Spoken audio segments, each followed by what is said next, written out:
P T I chairman Imran Khan اس وقت convention سے خطاب کر رہے ہیں۔ الیکشن کے بعد جو اپوزیشن ہے ہماری، راجہ ریاض سے بہتر اپوزیشن ہے جو کہ وہ اس وقت پارلیمنٹ کے اندر اپوزیشن ہے، اس میں بھی ہماری بہتر اپوزیشن ہے۔ اچھا جی، میں سنیں میری بات، دیکھیں میرا 26 سال پہلے جب میں نے یہ پارٹی شروع کی تو میرا ہمیشہ آئیڈیل یہ تھا کہ یہ ایک ادارہ بنے گا، یہ پارٹی ایک انسٹیٹیوشن بنے گی ایز اپوز ٹو جو فیملی پارٹیز ہیں۔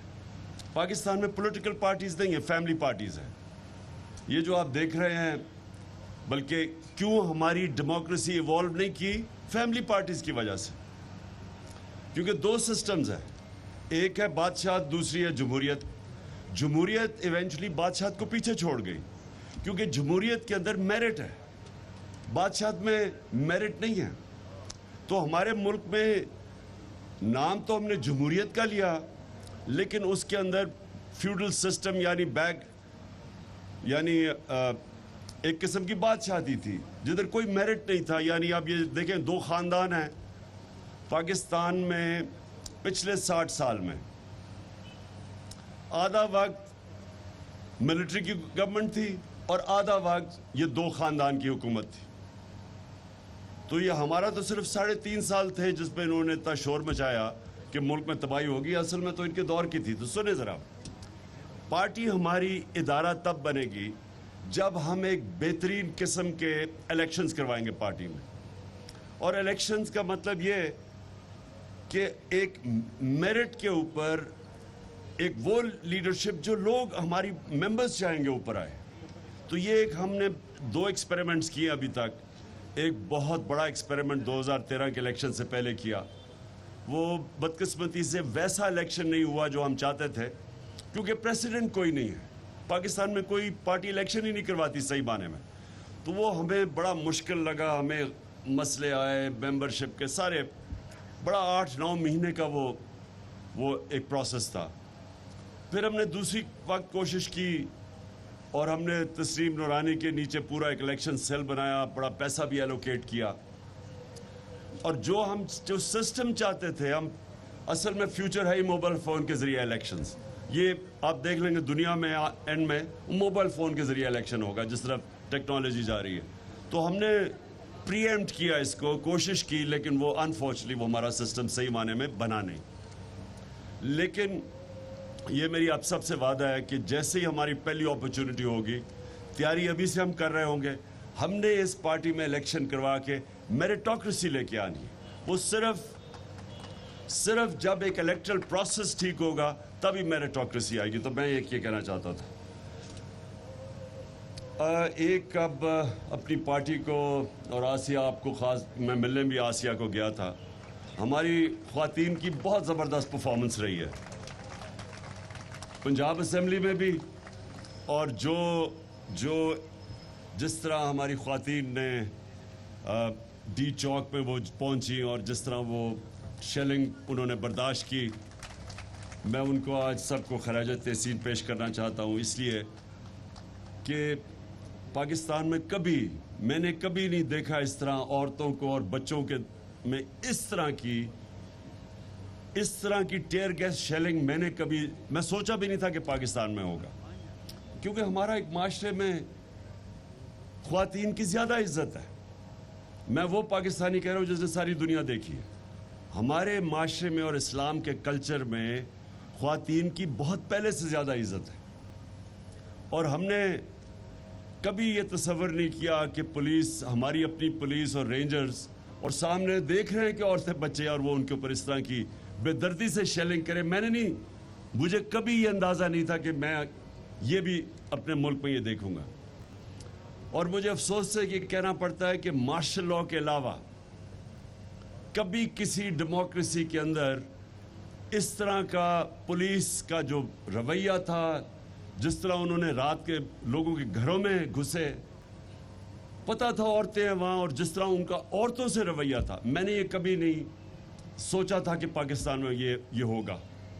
اور ایک ایسا خوف پھیلایا گیا، اور وہ خوف کیوں پھیلایا گیا؟ کیونکہ ایک پہلے